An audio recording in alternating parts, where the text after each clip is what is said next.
Third down and 20. All right, now on to our next segment. We got something different for you guys because we are in the off season, and it's going to be something that kind of changes person to person. We're going against consensus to you guys, and we're going to say what players we think are overrated, what players we want no part of at the price they're at, what players that we think you guys should go and sell off if they're on your teams, or not go out and trade for because they're just going to drop in value, according to us. And these are going to be hot takes. They're going to be against consensus. So just keep that in mind. But we'll flip it to Frank first. Frank, who are your overrated players currently in Dynasty football? All right. Well, this was tough to decide on because I've got a lot of guys that I think are overrated. I'm looking at a lot of you 2020 rookies out there. I think that looking at startup prices, these are guys that if you're drafting a lot of them too high, you're taking the bait. Remember that the goal is to win championships. And two players, I decided to go. I've been crapping on the 2020 rookies saying sell, a lot of them for too long. So I decided, hey, I'll let the other guys take them. But my two players are two guys that, one I was a fan of coming out, and I'll start with him. That's Chris Godwin. Chris Godwin, I really liked coming out. I thought he had a lot of great tools, but man, every time I watch Chris Godwin play, whether it's doing a film analysis or just watching the games on Sunday, the guy just drops passes. He drops so many passes. He makes plays, but it's just for every play he makes, he has like two fuck-ups. So to me, Chris Godwin, at the price that he's at, you have to take him in startup drafts. He's around what? Receiver 10, receiver 12, somewhere around there, I'd imagine. The January ADP had him at wide receiver 12. Yeah. Like, man, I can easily list you probably 15 receivers plus that I'd rather have over Chris Godwin. So, for that reason, he is my first overrated player. And my second overrated player is someone that I've really never been a fan of. And that's Hunter Henry. I have Hunter Henry on one of my teams, and I am going to sell him. I can guarantee you that. Hunter Henry is the classic. This guy could be a top 5 tight end. Look, you remember that one season he had where he had a good stretch of 4 or 5 games? And then what does he do every year? He puts up 600 yards, a handful of touchdowns, and is injured a couple of games. I'm just tired of it. It's the same story every year with Hunter Henry, and I feel like we're just going to get the same Hunter Henry every single season. He is your classic, could be tight end, top 5 tight end, wasteland tight end. I want no part of him. Okay, Frank, I've got a couple questions for you. Both the guys that you picked happen to be free agents. We're hearing reports that Chris Godwin's, likely to get franchise tagged by the Bucs. The Bucs want him back. I don't really know what's going on with the Hunter Henry situation, but what I'm asking is, do you like their value more if they stay with the teams they're with, or if they go out and leave and go somewhere else? I like them a lot more if they stay where they're at. What were you saying, JT? My whole thing is, so you think there's the situation they're in, it's going to be hard for them to beat it going elsewhere? A wise man once said that the best players don't go into free agency because the teams want to keep them. I think that you were the one that pointed this out a couple of episodes ago. If you just look at players that leave in free agency, more times than not, they're going to go extremely down in value. I think that Austin Hooper is a tremendous example. Austin Hooper, great football player. Look at what he did for the Browns. The Browns are a great team, and Austin Hooper was at the forefront of that. But this is fantasy football, and this is dynasty fantasy football. All these changing environments and changing of scenarios, I'm not a fan of. And quite frankly, with Hunter Henry, I'm not sure the situation can get better. This is a Los Angeles Chargers team that is notorious for using one tight end, and riding one guy, especially if they're hot. Look at what Antonio Gates did for years and years and years and years and years.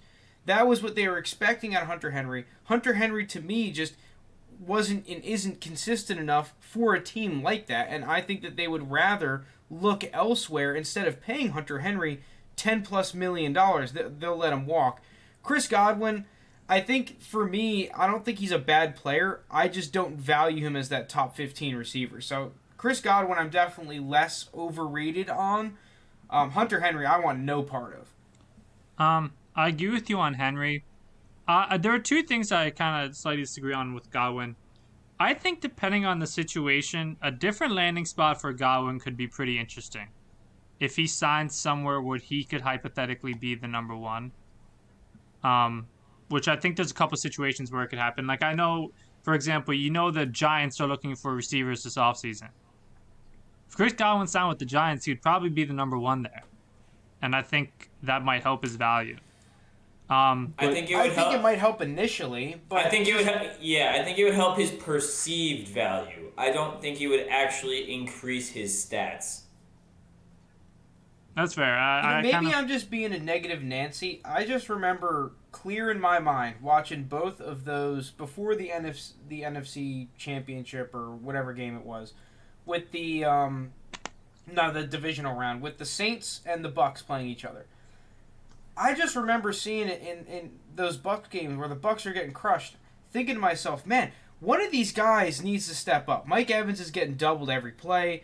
Gronk looks a little washed.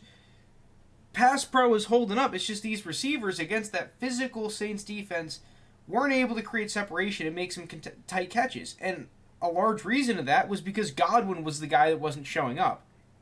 I don't think that Godwin's a bad player.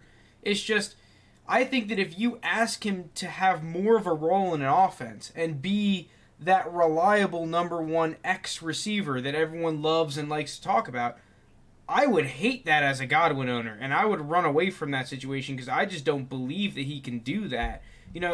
Now we're not comparing Godwin as a wide receiver 2 anymore. We're comparing Godwin to the great X receivers at that point, asking him, hey, you're going to go to a team that has a bottom half of the league passing attack, and you're going to be the guy that has to, get bracketed and make plays. There's not a whole lot of guys that can consistently do that. Yeah, and now all that is a fair point. I think one of the bigger fears for me with Godwin would be how will he do when he has to play against the corners Mike Evans does play against, because Mike Evans does help him in that sense. I will say though with Godwin, there aren't a ton of receivers who are 24 years old with a 1,300-yard year under their belt.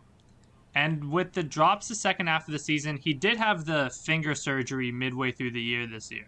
So obviously, I don't know how much of an impact that did play, or if that does continue into next season, that's a legit concern. But it is something that for me, I'm hopeful that it was the finger surgery that had an impact the second half of the season with some of those drops, because those were a legit issue, especially towards the very end of the year. Gentlemen, can I remind you of the certain phenomena that is known as the Juju effect? Yeah. I'm afraid. Yeah. Chris Godwin, if he goes somewhere else and he's not with Mike Evans as the number one wide receiver, I'm selling. Especially like Frank said, I know Lounis, you pointed out, if he ends up on the Giants, Daniel Jones and Chris Godwin as the main people supposed to run. I mean, obviously Saquon's there, but the main two, supporting the passing attack for the Giants. I can't get behind that, especially at wide receiver 1 value, essentially in Dynasty. I mean, albeit low end, borderline, top wide receiver 2 is where he is, but that's just a pass for me. I think you guys cover that pretty well. Any other thoughts on him or Hunter Henry? Yeah, one quick thing on Chris Godwin here. Obviously, you guys, and I tend to agree with it for the most part, but saying if he were to move, he would lose value. Hypothetically, what if he signs with the Bills? What if he signs with the Chargers, where he can still kind of continue that role, behind Keenan Allen or behind a Stephon Diggs? Do you guys think he continues to thrive, or does he get better? What happens in that scenario? I think it helps him. Or even Green Bay with Devontae Adams. Yeah, I think we're really dreaming here. Yeah, those are big what ifs. I mean, if it does happen, obviously I think he's going to do better. But at that point though, I just think his value is gonna, really increase because everyone's going to see him on this other team with, Josh Allen or Justin Herbert as his quarterback other than, 44-year-old Tom Brady. So they're going to see that, long future ahead. But I think the value that Chris Godwin's going to go up to is not the value that he's actually worth. And at that point, I'd just sell and, I'd cash in. There's no problem cashing in on Chris Godwin and just getting a ton of value back. That's my thought. I don't know if you guys have any disagreeing thoughts to that. No, I just think he's a glorified mid-tier wide receiver too.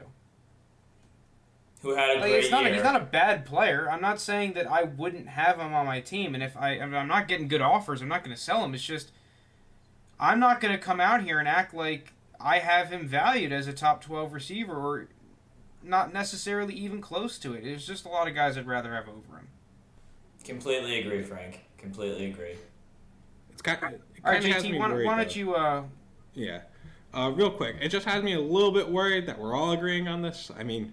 I still have him at... No, Lounis doesn't agree. Yeah, Lounis disagrees. All right. Because I will say this year, in the... How many games did he play? In 12 games, he had 840 receiving yards while suffering an injury midway through the year. So that put him on pace for a little bit over 1,000 on the season. In a new year where they also brought in AB. I would still, and just because of his age, he's still 24 years old. Like, he's entering free agency at a young age. I would still put him at, I think, wide receiver 12. All right, that's fair. I'm glad you're on the other side. I mean, only time will tell who's right here. But I thought if we're all in consensus, and maybe it's not that overrated. Maybe we don't. Maybe we're all wrong. Who knows? I got some spicy ones for you guys, though. We were kind of talking before. Frank was hating on the 2020 rookie class. I think it's been a very good class, but I do agree that at this point, everyone's just so high in value on them that I'm going to have to take them down a couple notches. And so my first guy, Joe Burrow, the Cincinnati Bengals quarterback, depending where you look, it looks like he's going around quarterback 8, quarterback 9. So, mid to lower end quarterback 1. And while I like Joe Burrow, I like him a lot, it's just a lot of investment to put into a quarterback who, just tore up his knee completely. Not that I'm that concerned about that aspect, but I am concerned about the Bengals in general and the team. I'm definitely concerned about them. That's issue 1. Issue 2 I have with Joe Burrow is, from what we've seen of Joe Burrow, yeah, he's played pretty well for a rookie quarterback, but, he's not, he didn't light the world on fire like people thought he might, and he's not like a quarterback, mid-range quarterback 1 numbers. I mean, it just took a lot of pass attempts. Most of his points came against that one game against Cleveland where he threw the ball over 50 times. His completion percentage was, let me check real quick, he was 21st in the league completion percentage behind the likes of Cam Newton and Ben Roethlisberger and Gardner Minshew. While I like Joe Burrow and I like his prospects going into the future, I just think his value is very high right now. Where if I could flip him for the 101 in a Superflex league and get Trevor Lawrence, I would. I don't know if 101's selling for Joe Burrow. I would. Don't give me that look. Sorry, Kyle. No, we were talking. There isn't a ton of quarterbacks that'll get you 101. Yeah, well, Joe Burrow, though, we were talking last week, and we had him, Trevor Lawrence ranked right around Dak Prescott, a little under Dak Prescott. Guess who's the quarterback coming right after Dak Prescott? That's Joe Burrow currently. So, okay, there's the line. You found the line. Yeah. So even if I have to put a second on top of it, if I could trade Joe Burrow and a second for Trevor Lawrence, I'd do it. Because I think Trevor Lawrence is just a way better talent in my mind than Joe Burrow. I know that we like the tried and true and proven players, but to me, Joe Burrow hasn't exactly been proven yet. He played half a season where he was doing decent, but nothing great, nothing lighting the world on fire. I'll stop there. We can talk about him first, and then I'll move on to my next guy. I think basically all of you guys probably disagree I will say with Joe Burrow, so you said, so in the ADP we were looking at, he was at QB, so we'll say 7, 8-ish. Is that fair to say with the common consensus? 8 is roughly, yeah. Yeah. So if you say he's overrated, what quarterbacks in like that 9 to 10, 11 range are you taking over Burrow? All right, definitely Russell Wilson. Like, I'm definitely taking Russell Wilson over Joe Burrow. Now with Matthew Stafford on... Russell Wilson's QB8, Burrow's QB9, just for a heads up here on that one. The QBs listed ahead of him are obviously Mahomes, Kyler, Josh Allen, Watson, Lamar, Herbert, Dak, Russ. Those are the quarterbacks ahead of him. Okay, I'm looking at a different one where Russ is ranked one behind him, but yeah, perfect. So Russ on that one, good. I agree with that. So all the other guys above him, I definitely take over him. Matthew Stafford on the Rams now, I definitely take Matthew Stafford over Joe Burrow. Then we're getting into the likes of Ryan Tannehill. I think I like Ryan Tannehill over Joe Burrow. Aaron Rodgers, if I can believe Aaron Rodgers will give me 3 solid years, I'm taking Aaron Rodgers over Joe Burrow. Because, we saw what Aaron Rodgers did with just Devontae Adams, basically, and a little bit of Robert Tonyan, like nothing crazy. Yeah, right around there is probably where I have Joe Burrow as my quarterback 11, quarterback 12. So when I could, get that 4 gap in between, get that value for Joe Burrow, I would really like it because there's no guarantee Joe Burrow is going to be a quarterback 1 in the future. And personally, I'm not betting on it. All right. So, first off, the fact that you trade him for the 101 with a second-round pick, I think 99% of fantasy players would do that. And that's saying more about Trevor Lawrence than it is about Joe Burrow. I don't think 99% would. Okay, whatever. You get. We could the debate point. that. You get the point. You get the point. A large share of people would trade Burrow and a non-first round pick for the 101. I think a good majority would do that. And like I said, that says more about Trevor Lawrence than it does about Joe Burrow. First off, you saying the Bengals are a team you don't want no part of. I'm confused by that statement because they have 2 young, good wide receivers in Tyler Boyd and T. Higgins. Which I like. Right. They perceivably are going to use this number 5 pick to improve their offensive line, which needs help. Joe Burrow is Go ahead. Joe Burrow is likely going to miss a good portion of the season coming up, obviously recovering from this knee injury. And I personally, if I'm the Bengals, probably just shut him down for the year because by the time he's going to be able to come back in Week 10, they're probably going to be out of it anyway, I would assume. So then you probably add another high-end draft pick. Okay, wait. So let me cut you off there then. So then we're already missing a whole year of Joe Burrow. So his value is just automatically going to go down in your scenario. Like if he's not playing a whole year, which people are not expecting currently, his value is just going to go down at that point. So even if you want to trade him away now and then trade back for him, I wouldn't be opposed to that. Like, there's just no point in trying to hold him right now because his expected value hasn't dropped really. He stayed around the same, but prior to him getting injured, he was right around quarterback 8, and he's still quarterback 8 now. And you're telling me he's gonna miss a whole season? Like, I would say his value is kind of tied to we don't have a definite timetable for him returning from his injury. If he is out for the entire season, that does hurt his value. Because that's where I'm kind of back and forth on Burrow. Because I do think Burrow is going to be significantly better with a better offensive line because he was running for his life a ton of games last year. But also, I am worried in terms of that's a very serious injury. Like that's a legit injury. His knee got just completely fucked up. So I don't know how that recovery is going to be. So that's what makes it hard for me to judge him right now. Where I can't really argue JT because of that injury. Quick question. Which of the quarterbacks coming in, rookie quarterbacks, not named Trevor Lawrence, would you rather have, if any, than Joe Burrow? Trey Lance, probably Justin Fields. none. You would rather have both. I mean, in terms of level of prospect, like if we're taking the injury into account, listen, I'm not a freaking doctor. I don't know. Yeah. But if we're looking at the level of prospect that these guys were, Joe Burrow to me would be probably the clear QB2. But who kicked Joe Burrow out of Ohio State?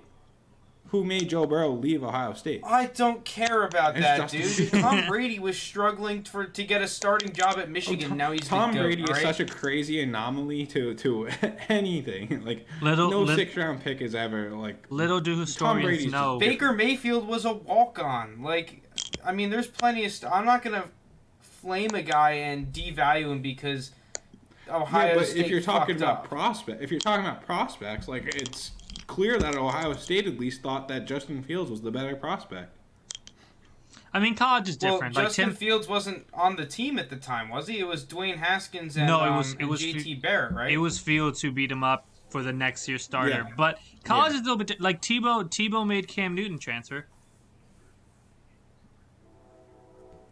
That's fair, but like, all right.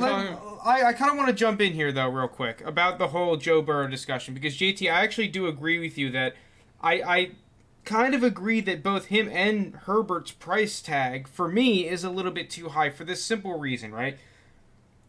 Just look at Aaron Rodgers. For some reason, Aaron Rodgers is incredibly discounted because he is perceived as this old grandpa quarterback that's going to retire next year, and it's been that same story for years and years and years, right? With young quarterbacks, they are perennially overvalued in Dynasty, in my opinion, which it can pan out, right? We've seen Kyler Murray and Josh Allen pan out heavily, and it helps out your team. But the thing with quarterback that is wildly different from a lot of the other positions in Dynasty is that you can't just play well the first 2 or 3 years and expect that to carry you in a starting job. As a quarterback, you need to improve every single year you take the field.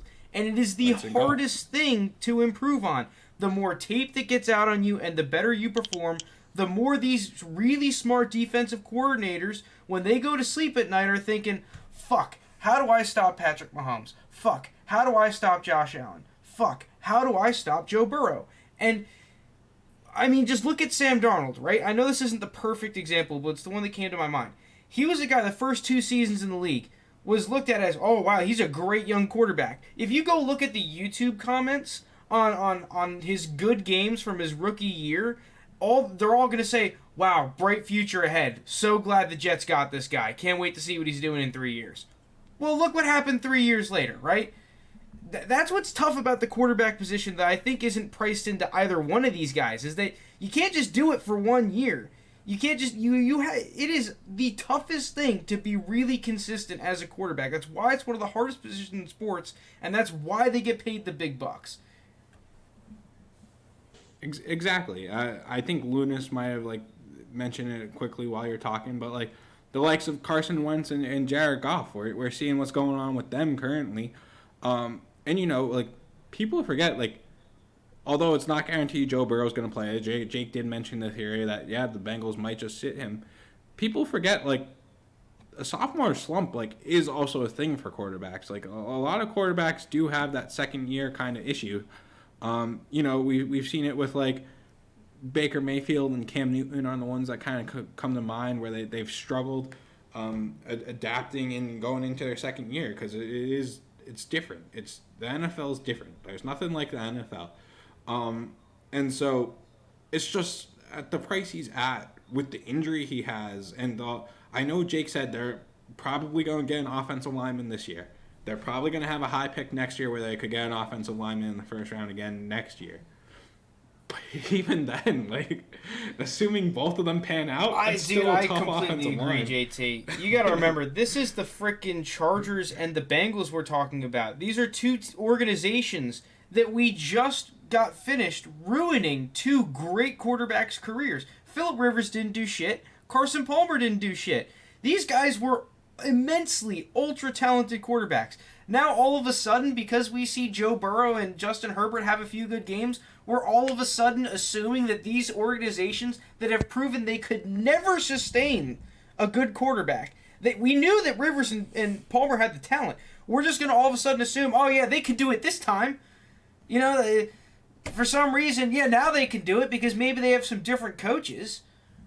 Listen, I don't know. Maybe it's just me. Maybe I'm the batshit crazy one, but... I mean, we're the ones going against consensus. Like, this isn't the popular opinion right now, so we might be the crazy ones. It's gonna take more than a good tackle to take the Bengals from 29th in yards and points to all of a sudden be crowning the AFC, right? Like, I don't know. That's just me. There is a difference, though, between winning the AFC and being a good fantasy quarterback. So we've seen plenty of good fantasy quarterbacks on bad teams.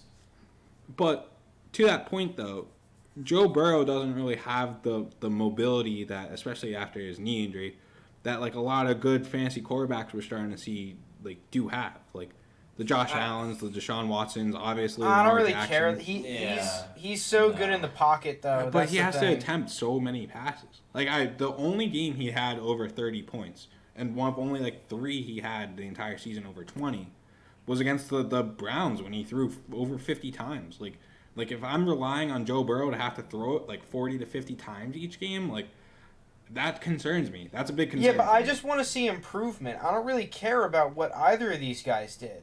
Like, to be completely honest, even with Tua, right? Because we don't have Tua in the conversation. Whatever guy I see the most improvement out of, that's who I want to buy. But yeah, JT, let's go to your next guy. We've been hammering Joe Burrow too much. Poor Joe Burrow. I like Joe Burrow too, but not Me the too. price. I like him a lot too. It's just that recovery from his injury is going to be the major dictation for me. Yeah, it's going to be hard to, sorry, I'm sticking on the same point, but it's going to be hard for him to improve right now when he's in a cast and whatnot, or a brace. All right, my other guy, another one that's a hot take, 2020 rookie, some that have been flying up people's charts. And you know what? Honestly, I had him high too, right? But then I saw this Dynasty ADP and whatnot. I'm not sure where he's at in the one that you guys were using, but in the ones I'm using, he was running back 8. And to me, that's just way too high for the Ravens running back, J.K. Dobbins. I get that he averaged 6 yards per carry. That's something that people keep harping on. He had over 6 yards per carry. Just give the ball to him more times per game. That's going to equate to a lot more production. And, of course, it will. It will increase to more production. But Gus Edwards had over 5 yards per carry. People don't talk about that. Gus Edwards on the Ravens had over 5 yards per carry. And he's still there. And Lamar Jackson's still there. So while J.K. Dobbins will likely become the lead back, which he kind of was starting to become near the end of the season, and he will have higher production, he's not running back 8 value to me, because I don't think he'll ever be that true workhorse running back unless the Ravens just change the entire philosophy of their team, their offense. Their wide receiving attack is the worst in the league, if not one of the worst, right? Their wide receiver coaches somehow got hired by the Texans. I don't think we ever talked about that, guys. We should talk about that at some point. But their wide receiver attack left. It's got to increase. Like, they've got to get more yards per wide receiver. Where are the yards going for J.K. Dobbins? Where's his opportunity coming from? And that's just my issue with him. I'm not taking him at running back 8. We've seen it happen with a lot of running backs in the past. Just most notably, Miles Sanders and Josh Jacobs flew up boards after their rookie season, and now they've kind of come back down to earth because people have seen, they're good, but they're not that workhorse, amazing talent good. They're solid. So to me, J.K. Dobbins, overrated. Is he? Because I don't know if I can put him as high as 8. But is he still an RB1 to you? Because for me, I'd probably have him around 10. Yeah. To be honest, I want him in my running back. I want him in the running back 10 category. I think I've argued for him to be in the running back 10 category before, but when I think about it, I just think longer and harder about it. I don't know if he can really be ever that running back 10. There's just too much going on in Baltimore. There's too many people that can run the ball, that can take opportunities away from him. And even if he has those opportunities, he's not going to sustain 6 yards per carry. It's just, no one really can. It's really hard to. I don't see it. Jake, I like him. Yeah, I mean, if you've listened to the pod, you know my take on the Ravens. Sell them all. everyone except J.K. Dobbins. Except J.K. Dobbins. However, as you said, a running back 8 is just too high for me. I do like J.K. Dobbins. I like him a lot. If I had him in my team, he's not going anywhere. But to go out and take him as the running back 8 overall in Dynasty, I just can't do it. There's just too many other good backs in the league. I have him RB9. I think that's a relatively fair price for him. RB8. I mean, I don't have him at RB8, but he's pretty damn freaking close. I have him in the same tier as the RB8. So the one thing that I really like about J.K. Dobbins, and this is coming from a Steelers fan, right? I've seen what Mark Ingram can do in that system. I've seen what plenty of damn running backs can do in that system. The one guy I am really nervous about of all these good Ravens running backs, Ray Rice and there's a bunch of older ones that are pretty good. J.K. Dobbins is one that's definitely up there in terms of guys that I am nervous about for my Steelers to have to tackle in the years upcoming. I do think that we, unsurprisingly are going to see his role increase. I actually wouldn't be surprised if they start to try and use him in a lot of the stuff that they were doing last year, similar to what the Packers do, where they have Gus Edwards and J.K. Dobbins on the field in the red zone and have J.K. They like to motion him across. Sometimes they'll do that little quick tapper to him. I wouldn't be surprised if they'll do a play action to Gus Edwards and hit J.K. in the flat. And just this year J.K. Dobbins is so good in the red zone. I don't really see that changing with his skill set. He was good in the red zone at Ohio State. He's good in the NFL. I think he's going to stay good. I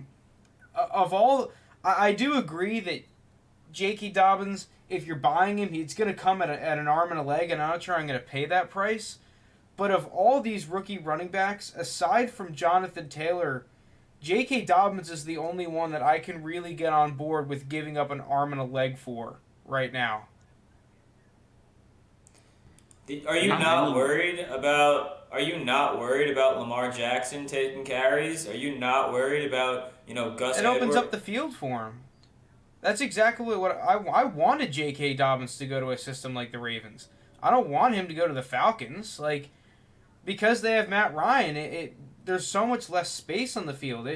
When you do these zone reads, there's a defender that is unaccounted for in your blocking scheme by design, which creates a numbers advantage for your offensive line. Dude, I love that for the Ravens. I don't really care if J.K. Dobbins gets 1.2 less carries per game because of it. I'd rather have the space that it creates on the field for him. And plus, real quick, to Jake's thing, Mark Ingram, not the most recent season, but the season before, with Lamar Jackson on offense, it was in standard RB7 and PPR RB11, so I'm guessing half PPR probably around 9 somewhere. And I think Dobbins is better than Mark Ingram at age 30. My one other point, though, is, are you guys not concerned that teams have figured out the Greg Roman offense and that teams do know what's going on now and that they're more prepared for the Ravens and they're now ready to stop the Ravens? Because that's what I'm concerned about. That's what I've got issues with. No. I don't know. I agree. I agreed with them. We had a video on the channel a while back where I did a little bit of an analysis on the Ravens, and I agree that the scheme was a little basic, but it was mainly the passing scheme. The running scheme, I mean, when the Rams were insane with Todd Gurley, they ran the same play 61% of the time out of basically the same personnel grouping. And that's the thing about the running game, is that if you're good and you got a great offensive line with a great back, you don't have to disguise anything. It's just hat on a hat, you can run, and we're just going to be more physical than you and control the field. I think that the Ravens can do that with J.K. Dobbins. And having Lamar Jackson is just an added bonus. In my opinion, at least. Yeah. The one thing I can see that I do kind of agree with you guys with is that, the Ravens have just wanted, it looks like, to go to more of a committee style of a backfield. That was one of my concerns with J.K. Dobbins coming in from Ohio State, which I think he's kind of disproven to me a little bit because he's definitely gotten a lot bigger. But when I saw him at Ohio State, I just kind of asked the question myself, is this guy really going to get 19, 18, 20-plus carries a game? To me, he seemed like the kind of guy, I'll give him the ball 13, 14 times, a handful of passes. He doesn't have the best hands, but on that little motion tap bullshit, so you really don't have to have the best hands to get involved. But I think that's my one concern, is that when you look at Jonathan Taylor, he's the kind of guy, dude, just hand him the ball 20 times. He'll make something happen. J.K. Dobbins, I could hand him the ball 20 times, and things might not happen. That's the problem. They could. He's a home run kind of back, but he's not the kind of dude where on my play chart, on my card, I have a big red circle saying, make sure this guy gets 20 carries. That's not the kind of running back that J.K. Dobbins is. Yeah. I think we covered that pretty well. I think he's overrated. Jake, I think, would kind of agree. Lounis and Frank, probably not. Only time will tell. Lounis, who are your rookies that are not rookies? Sorry, players that are overrated. Well, I mean, they are rookies. Maybe So. rookies. So again, I'm doing this. I think both these guys are really good. I'm just saying overrated in comparison to how they're being drafted currently in startup drafts in this month of January. So I'll start with the receiver I picked. I picked Justin Jefferson because according to Dynasty ADP for January, he's being drafted as a top 5 receiver, and specifically for the one we used at wide receiver 3, which I do think he is a wide receiver 1 in Dynasty. I can't put him top 5, probably not even top 7. I'd probably have him around like 10, probably in that range. He's just someone, again, he had... Damn, you have him all the way at 10? Yeah. Jesus Christ, Loon. I mean... You're low. I mean, what for Jefferson, I want to make sure I'm saying this correct. Yeah. So he's super young, 21 years old. It's just, I don't expect that kind of production to continue. Because, I mean, if we're doing comparisons, Justin Jefferson had that 1,400-yard season at 21, and then Chris Godwin had his 1,350 at 22, 23. But the perception on both of them are, like, drastically different. And I do think Jefferson's a little bit more talented, but I'm not going to put enough value into one season where he's suddenly jumping in my top 5 over receivers who have proved it.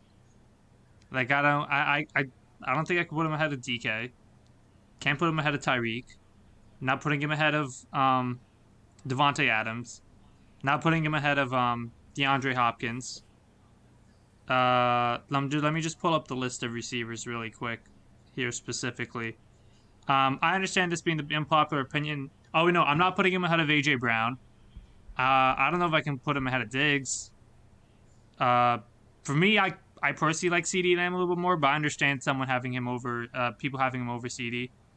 What about Calvin Ridley? And I was going to say, and then Calvin Ridley also, where I think him and Ridley are super close. At that point, if you give it to Ridley, he'd be wide receiver 9.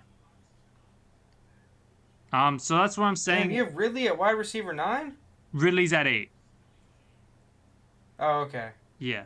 I mean, I kind of agree with you, Loon. Like, to me, I don't have Justin Jefferson in my tier 1 of receivers. My tier 1 consists of Tyreek Hill, Devontae Adams, and DK Metcalf, with borderline tier 1, but in tier 2, Calvin Ridley. I think that Calvin Ridley, though, if I were to make my rankings again today, would be tier 1, with Justin Jefferson then being the top of tier 2. I think one thing with Justin Jefferson, though, is that his value will change depending on what kind of team you are. Because if I'm a team that absolutely sucks and I'm just looking for a core foundation of receivers, Justin Jefferson and Calvin Ridley and DK Metcalf, those are going to be my top 3 guys, right? But if I'm a team that is even semi-competitive, then I agree with you. I'm going to have guys like DeAndre Hopkins, Stephon Diggs, Devontae Adams, Tyreek Hill, definitely in the question over him. Because, once again, the Dynasty community, yes, youth is important, but we tend to overvalue youth, and I think that Justin Jefferson could be a prime example of that. The goal of the game is not to have the youngest team. The goal of the game is to win championships. And I can at least see where you're coming from in that might be getting a little misconstrued with guys like Justin Jefferson and you expecting him to have 1,400 yards every year on an offense that, generally speaking, does not have this production from its receivers every season. Yeah, exactly. And then you just think about, like, again, we're using Ryan McDowell's January ADP. The price you would pay for Jefferson at wide receiver 3 versus the price you would pay for Terry McLaurin at wide receiver 11. Like, the difference in those is I don't think it's that big between those two receivers. So that's the case I'm making. I still have him in, like I said, the wide receiver 1. I have him closer to 10. Probably I might move like 8 or 9. But I can't put him in that top 5 or even probably top 7. So let me ask you this question real quick to everyone. Is the consensus, do you guys all have Justin Jefferson ahead of Stephon Diggs? Yes. I'm here to defend Justin Jefferson if you I might have Diggs ahead of him. Okay, well I assume my assumption was that Justin Jefferson was going to be ahead. So my point kind of goes out the window, but I'm going to assume that the community is higher on Justin Jefferson Yeah, no, than general Stephon Diggs. consensus is Jefferson, yeah. Mm-hmm. And what I'm going to argue is that if the goal of the game is to win championships, that I can pay less of a price for way more production out of Stephon Diggs. I don't really care about the longevity aspect because I can't plan for 5 years in the future unless my team sucks, and that's all my hope is. If I'm trying to win a championship, I agree. Like, I'd rather have not a ton, but there are a lot of receivers, 5, 6 that I'd rather have over Justin Jefferson pretty easily. Diggs is also 27, by the way, so he's not like he's a 30-year-old wide receiver here. He has he's in that prime of his. If you look at r/Dynasty, you might as well be Tom Brady, 43 years old if you're 27, God forbid. Anyone under 26 is an old head. Or over 26.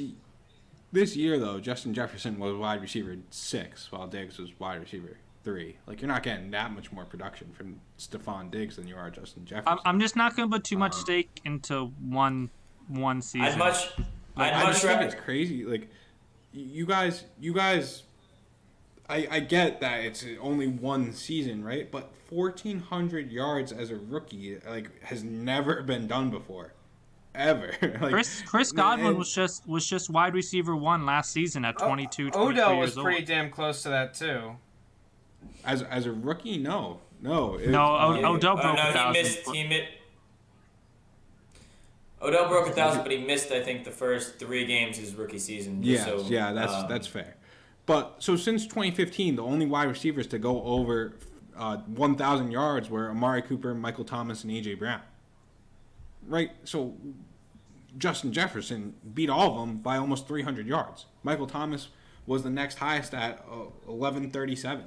Justin Jefferson had 1,400. And I just, Michael Thomas had Drew Brees as his quarterback. Justin Jefferson had Kirk Cousins. I get Adam Thielen's there, but that's some competition taking targets away from Justin Jefferson. And you could be like, oh, well, he's taking coverage away. But that's not the case. Like, if you go and watch the Bears game, the Vikings versus the Bears, Justin Jefferson was getting wide receiver 1 coverage. It wasn't Adam Thielen. Justin Jefferson was getting the wide receiver 1 treatment. If you go and look at the Packers, Jair Alexander was giving Justin Jefferson the wide receiver 1 treatment, not Adam Thielen. And so when teams are already treating this rookie wide receiver as the number 1 wide receiver on the team, and he's putting up 1,400 yards in his rookie season, I just don't get how you guys have him like wide receiver 8, wide receiver 7. Okay. He's top 5 for me. He's probably wide receiver 4, I think. Damn, you have him wide receiver 4. Well, Calvin Ridley outscored him and was way more injured than he was. So that's why I have Calvin Ridley over him. I'm gonna list Stephon Diggs, while he's only 3 spots higher, scored like 35 more fantasy points. I mean, that's 3 points a game, maybe. Like, we gotta remember that Justin Jefferson, like, I get that you're not guaranteed to improve, but most rookies do take a step forward. They don't really take a step back, especially when you're talking about the likes of Justin Jefferson, who really didn't do much his first couple games. Like, he didn't have that much production in his first few games. Trent Richardson begs to differ. I mean, JT, it's not like I have Justin Jefferson at wide receiver 23. You know, I have him as wide receiver 5. It's just I'm not going to crown him as the wide receiver 1 on my board right now. You know, I just can't do that. Sure, I get that, but especially because I don't know the stats necessarily, but I know he had a bunch of, like, erratically long touchdowns on his rise to glory, which... Listen, I haven't watched a ton of the film on the Vikings, so I'm not going to act like I'm a Vikings football guru. But it's like Claypool, right? Claypool had a bunch of those crazy big plays, and those are just, for the most part, unsustainable. You know, okay, yeah, he could become a Tyreek Hill, but I'm not going to crown him one after one season. It's the difference between those two for me is that Claypool was the wide receiver 3 on the Steelers, and teams aren't going to give the wide receiver 3 as much attention as they're giving Justin Jefferson. And not only that, Justin Jefferson had tons of yards after the catch, which shows that he can go out and make those plays. So if anything, I think he's got potential to be Tyreek Hill, but better, just because he's a bigger guy. He can be more sustainable. He's gonna give you that production. You don't have to make him a gadget player to give him the ball. You don't have to scheme up these funny kind of trick plays and stuff to get the ball to him. He's just gonna beat coverage, and that's why I got him so high. So yeah, I understand it. It's just a lot of the value for me of Justin Jefferson putting him into the top 3 conversation is just more projection, right? We're saying, oh, well, he can be even better than Tyreek Hill. Well, last year, in a season where he was going off, he wasn't. Tyreek Hill outscored him by 50 or 60 points. Justin Jefferson had nowhere near the amount of touchdowns that Tyreek Hill did. And at the end of the day, Justin Jefferson, while he had a bunch of games where he went off against good corners and number 1 coverage, had also a bunch of dud games at the same time. So... I like Justin Jefferson a lot too. We drafted him in the Dynasty, the 3rd and 20 Dynasty team. But if I can get a haul for him, I'll sell. I'm not attached to him. The main difference to me, I think it's pretty clear and obvious, of Tyreek Hill and Justin Jefferson is Patrick Mahomes and Kirk Cousins. That's what's giving you the separation in points. And I get it. That's going to be the tough part for Justin Jefferson to deal with, because I don't know what the Vikings' future plan is at quarterback. While we do know Patrick Mahomes will be Tyreek Hill's quarterback for a long time, but the talent's there for Justin Jefferson. The talent is there. And that's all I got. That's right. All right, Lounis. JT, you're gonna be mad at both my picks. I know. I'm going to bat against Lounis here. Normally we're not on opposite sides. I know. Normally when you're on the same side with everything. I'm sorry I had to do this to you, JT. I've got Deandre Swift, and this is another example where he's going to be great. He's an extremely valuable dynasty asset. I'm saying this in comparison to his ADP, because he has become a top 7 running back drafted and a first-round pick in startups, which I think that's too high for me. That's too high for me. I don't know if I can take him over guys like let's see the running backs he's ahead of. I don't know if I can take him above a Nick Chubb. I don't know his ADP is higher than Justin Jefferson, right? Yeah, it's 1 spot ahead. I have Justin, we're on the topic of whether or not Justin Jefferson is overvalued or not. I have him way ahead in value of Deandre Swift. Agreed. Yeah, he's ahead of a Tyreek Hill. Give me Tyreek Hill over Swift any day. But I'll just compare him to running backs. No, if you do the whole draft, the point's a lot more compelling. Wait, what? Yeah, I was just saying, you compare him to a Nick Chubb, I think I like J.K. Dobbins a little bit more. And what QBs is his ADP ahead of? Do you know? All of them in non-superflex, all of them. I just don't know. Yeah, We don't have the these are ADP not ahead of us. Superflex rankings.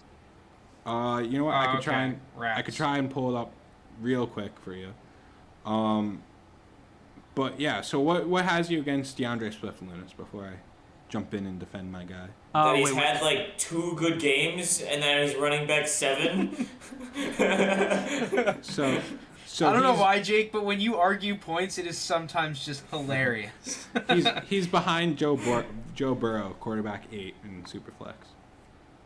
Okay. He's getting picked 19, so end of second round in Superflex leagues. Yeah. Wait, Joe Burrow's QB 8? I have him at 10. What the hell is going on? No, different. I'm on a Superflex thing. I'm not on that ADP thing. And again, I do have him as in general dynasty rankings in RB1, but I have him probably in that 10 to 12 range. I don't know if I can put him top 8. All right. So here I go. We've had the DeAndre Swift argument way too many times. Well, we're gonna Listen, have it again. JT, you get it. I've got something different for you. Let Jake. It's not an JT argument. It's defend not his an guy. argument. Yeah, I'm not even going to defend him. All I'm saying is we've seen what's happening with GameStop. We see what's happening with Dogecoin. All I'm telling you guys is That is this is the point in time. opening line. This is the point in time where you either have your diamond hands and you hold and you ride DeAndre Swift to the moon, or you are a paper hand weakling who goes and throws them away. And this is why you're bad at Dynasty if you get rid of DeAndre Swift. Because this man is the next Alvin Kamara. I guarantee it. That's the JT stamp of approval. That's the He's only JT the- guarantee. Yeah, JT guarantee. Jake. Diamond hand. We Can we get a shirt that says that? We're riding DeAndre Swift to the moon. That's all I've got. To the moon. Well, I'll come in then because I'm even lower on DeAndre Swift than Lounis is. I was going to put him as my overrated player, but I feel like I've been doing that every freaking episode since the dawn of time. Yeah, my whole difference, if we're going to compare him to Alvin Kamara, is just DeAndre Swift, what I saw on his college tape, he just doesn't break enough tackles on the second level compared to Alvin Kamara. Like, when I went back and looked at Alvin Kamara at Tennessee, I'm pretty sure, Tennessee. Yeah, Tennessee. Man, the guy was just as slippery as he was in the NFL on the second level. DeAndre Swift, I just necessarily haven't seen it. But you're also talking to the guy that's probably the lowest on DeAndre Swift in the entire Dynasty community. So I might not be the best person to talk to in this regard. Now, to be fair, to your point, I don't necessarily I don't think DeAndre Swift is as good as Alvin Kamara in that regard. And to be honest, I don't really even expect him to be that great. I just think we're in a period of time where the top running backs were so elite and so good with the Saquon Barkley, CMC, Alvin Kamara, Dalvin Cook kind of, that era. And I think we're going to start phasing out of that era. And who's left to rise to the top? That's the cream rises to the top, and that's where we have the DeAndre Swifts, obviously Jonathan Taylor, J.K. Dobbins, and the likes, Nick Chubbs, obviously, kind of start to, get increase in value. And I just don't see any running backs in the next year, definitely, like rookie running backs that are going to ever challenge these guys for that value. Maybe 2 years from now, 3 years from now, I know Tank Bigsby. Tank Bigsby is the future. What's his name? Breece Hall. Breece Hall, I like a lot too. They're potentially going to go and challenge him, but in the coming years, I just don't see a lot of great prospects that are going to rise to the top like this rookie running back class is, and so while they might never be as good as the likes of CMC and Alvin Kamara ever were, I think they still will be near the top of their running back era, because that's just the era that we're in now. Yeah, it's crazy. Before we move on to Jake and what Lounis has to say, if you look at the fantasy standings, if at least you're in like half point or full point PPR, the top 4 backs are legitimately 100 points ahead of any other running back. It is absurd. Yeah. It's just some players have to fill in that void when they start to age out, and I just don't like, if see you anyone else had really one doing of it. those 4 running backs, you were, like, guaranteed a playoff spot. Yeah, I mean, you should. You should get there, yeah. I was gonna say, JT, just before we move on, where would you have him ranked around RB what for Dynasty rankings? Bro, I think we've had this debate before, but like RB 5 or 6. I mean, it's hard for me. Nick Chubb's an interesting one just because Kareem Hunt's there. I like Nick Chubb more as the player. But you like Swift more in Dynasty? I just see the Lions, like, who else can they build the offense around? Like, I think it's going to be DeAndre Swift that they build the offense around, and Montez Cephas. that's Yeah, JT, you have Swift RB6 right now in your rankings on our Google Sheet. I gotta update those. But yeah, that's like what I agree with. Is that what I said? I feel like that's what I said. Right, one spot behind Nick Chubb. Yeah, like exactly what you said. I'm consistent. Say what you want about me, but at least I'm consistent. All right, we're gonna move on from DeAndre Swift then. We've had this debate 100 times on this podcast. Yeah. I'll go on my grave. All right, let's hit us, Hank, man. All right, boys. My first overrated player is the slant boy himself, Michael Thomas. Obviously, he missed a lot of time this year with his injuries or punching his teammate in the face. I'm unreally sure which one was the bigger misser there. But Drew Brees looks like he's going to retire. Hasn't officially done it yet, but he did restructure his contract to take the league minimum, so it's looking like he's going to retire. And with the uncertain future of the Saints quarterback, he's also entering his age 28 season, coming off an injury-prone season. He's still being drafted as a top 10 wide receiver, and I just don't think he's worth that anymore. What do you guys think? I agree with you, actually. And I'm going to bring up guys around that range and ask you guys, who are you taking over here? If you could pick one right now, would you rather have CeeDee Lamb or Michael Thomas? Tough. I think I take Lamb. I think Lamb too. My thoughts on Lamb have In a definitely vacuum, changed. yeah.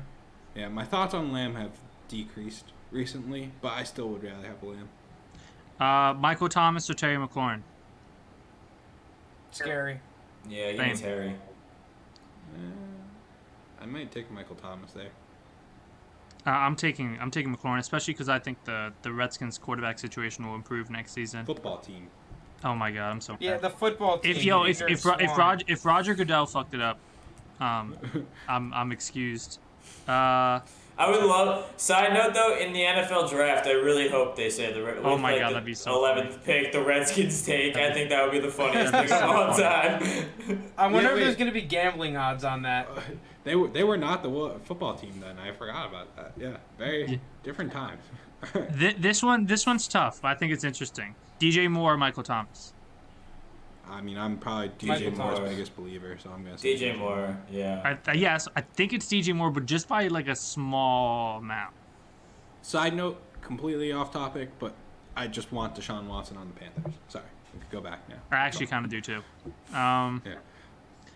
But yeah, like I think what we just said, comparing those receivers backs up Jake's points, because those are all those guys in like that 6 to 12 range that we just listed off.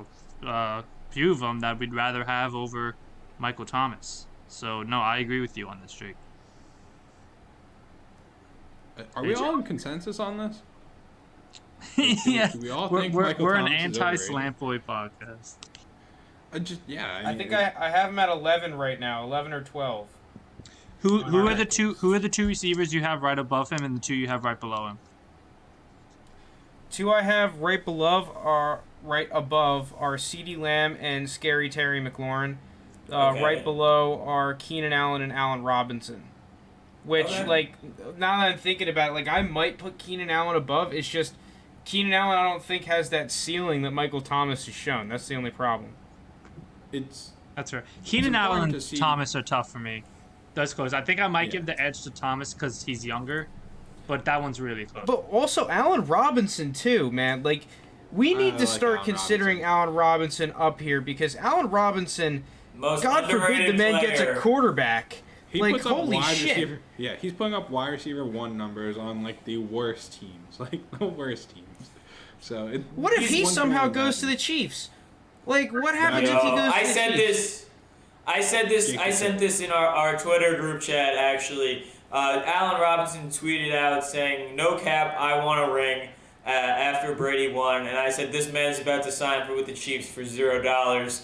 And I think if he goes to the Chiefs, it would just be game over. That offense would be unstoppable. I don't think you can hype him up enough at that point. Allen Robinson on the Chiefs, like.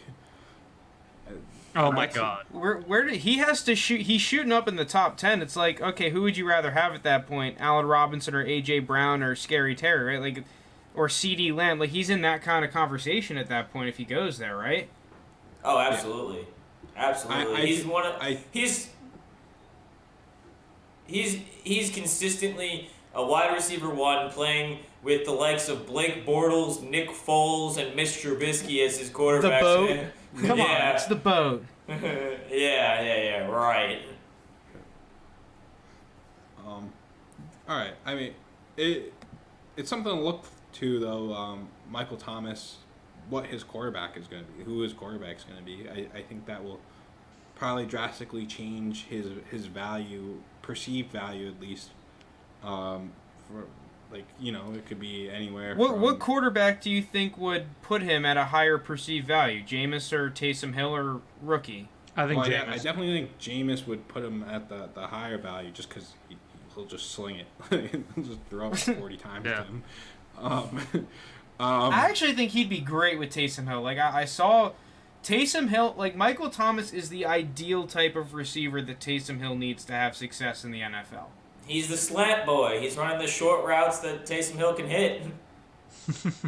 Well, like, Taysom Hill, he just wants to hit any route that he can throw a fastball, right? I don't know for sure, but I can imagine that Taysom Hill has some sort of baseball in his background because it looks like he's kind of like a shortstop when he's throwing the ball, right? He's just, or like a third baseman where he's just, every throw, a little crow hop, and he's just throwing it on a rope, right? And you know, you get Michael Thomas doing his slant boy slants or a curl or small little double moves here and there. I think that's exactly what Taysom Hill would need. And if I'm a Michael Thomas owner, that's who I'm hoping gets the gig. Would you rather have a rookie or Jameis then, if you have Taysom as the number 1 option for him? Jameis for the memes. Yeah. For the memes. All right. For the memes. All right. All right. So moving on this to our my last next guy. Hold on. Is this? I think this is our last of guy. the episode? Last guy of the episode, and then we'll Yeah. wrap it up. All right. Here's with the Jake. You mentioned you alluded to him earlier, but it's the Juju effect himself. It is Juju Smith-Schuster. He's obviously had a good year. I think he finished wide receiver 17 in half PPR, which is a very good season for him. Obviously, it looks like Big Ben will be back with the Steelers next year to play out the end of his contract. But Juju is a free agent, and like we mentioned in previous episodes and this episode, when people leave and go to a new team, most times they do not live up to expectations, and their stats get worse. Obviously, there are some outliers there, but that's the general history of what goes on when players go to a new team. And I just think one team, I already saw a report today that the Jets are interested in Juju. I just think like he's gonna be asked too much of, and it's just his value is gonna shoot up. In perceived value, just because people are going to say he's the number 1 receiver. We've seen this game before. Once AB left, everyone thought Juju was going to be, a top 10 dynasty wide receiver for years and years to come, and he's just never lived up to it. So if his value even goes up a little bit, and I think even where it is right now, just with the people guessing where he's going to sign, I just think he's one of the most overrated players in all of fantasy football. There's no way around it. He's a great football player and a guy I'd love to have on my actual NFL team, but in terms of fantasy numbers, he just doesn't do it for me. Yeah, I think with Dynasty, out of those three Pittsburgh receivers, he's probably the one I value the least out of those three. I think I'd rather have Claypool and Deontay Johnson. These receivers, their value. I saw a study on Twitter. I don't know who to give credit to. Someone did a study where over the entire regular season, they put out a poll. I think it was weekly, maybe it was monthly, but it was which Steelers wide receiver would you rather own? It was Juju, it was Deontay Johnson, and it was Claypool. And it changed like month to month. Like it could have been any of those three. I still feel like people don't know which of those three is the best. I personally am it most probably afraid just of rotated depending on which number one corner went on the. It's like, okay, if the number one corner went on Claypool, then it's like, okay, he's at the bottom, he sucks, and then it just rotates, right? Exactly. I'm still worried about, like, I'm not buying into Deontay. I like Deontay. I think he's good, but at the value he's at, I'm not buying into Deontay. Juju's obviously Juju, and I guess we'll stick talking to him. I agree, Jake. I think he's overrated, but I think we're starting to get to the point where a lot of people are starting to get onto this side now. I think it's about a 50-50 split of he's overrated versus, like, they still recognize the name and think that he could potentially put up wide receiver 1 numbers again. And I think that's where we're at the impasse right now. And you know, if you're a Juju owner, it's going to be tough finding those people that are still believers, because you were probably one of them. So then you've only got like 4 or 5 people in the league that you could potentially trade with. The thing I will say is if Juju signs a place with an established number 1 receiver, I think his value goes up, because him as that good wide receiver 2, I think it's the Juju effect in reverse. It's the reverse Juju effect. The coverage will shift away from him, and that's when he'll really succeed, just when, like, AB was in Pittsburgh. The Mr. Big Chest effect. I mean, I feel like that's the definition of the Juju effect, though, no? With the good wide receiver. Well, the Juju effect was more like talking about the downside, like once the one. I guess, when it was like when AB left, and now everyone thought he was going to be good. So wait, to all three of you, where is, out of those three Pittsburgh receivers, are you ranking Juju 1, 2, or 3? In terms of who you'd much 3. I'd rather own in Dynasty. I have him at 3 also. I'm with you. You guys all have him at 3? Yeah. Claypool is a stud, and I like Deontay a lot. I have him at I have him at 2, I think, above Deontay, but I don't love Claypool that much. Like, I like Claypool. Claypool's really good. I'll put Juju at 2. I think all these motherfuckers are overrated, and this is coming from a Steelers fan. I tend to agree. I like all of them, but I think everyone has them so hyped up that it's. I like him a lot too. I liked Claypool coming out. I like Deontay a whole lot coming out. I think Deontay is probably the best person to own. It's just, like you said, at his price. Like, dude, why am I paying a top 24 Dynasty price for a guy that has just been so wish-wash every game? Are you talking about Deontay or Juju? Deontay. You can throw that same narrative to any single one of these fuckers. Actually, that's true. Like,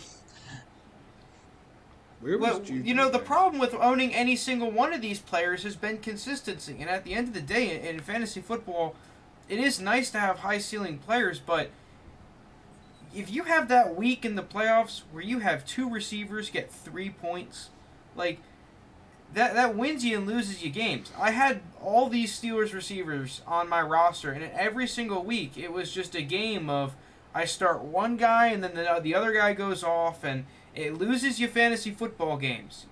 If you can package these guys together to get someone that's actually consistent, that results in more wins than having more perceived value. Yep. Completely agree with you, Frank. All these Steelers, it's just, especially with the aging of Ben Roethlisberger, like I said, he's probably going to be there next year, but the following year his contract's up, and then who knows what happens in Pittsburgh from there. It's an uncertainty that a lot of fantasy players, especially dynasty players, like to shy away from. All right, I think that sums it up, and I think that will be the end of the episode unless you guys got anything else to add. Otherwise, all right.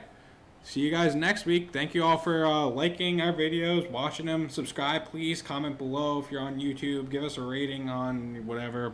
Apple, I don't even know if Spotify does ratings, but if they do, please, you can use one. Thanks, everyone. Thanks, guys.